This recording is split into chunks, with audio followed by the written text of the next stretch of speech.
ఒక్క అడుగు. ఒక్కడుగా? ఒక్క అడుగు.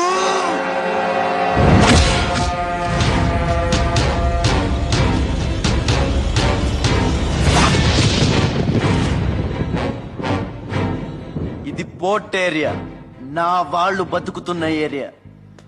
ఇదే నేల మీద ఏళ్ల తరబడి గంజికేడ్చాం, గుడ్డకేడ్చాం, కడుపు మాడితే కన్నీళ్లు మింగి బతికాం. ఆ కన్నీళ్లు ఇప్పుడు మండాయి. ఎవడైనా వస్తే మాడిపోతారు. వాడిపోతే వీడు, వీడిపోతే నేను, నేను పోతే నా అమ్మ మొగుడంటూ ఎవరైనా అధికారం కోసం ఎగబడితే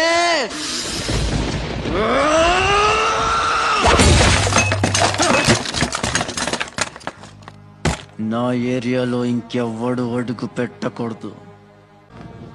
అప్పలనాయుడు దాదాగిరికి వచ్చిన, దౌర్జన్యానికి వచ్చిన, గూండాయిజానికి వచ్చిన, గ్రూపులు కట్టడానికి వచ్చిన, రాజకీయంతో వచ్చిన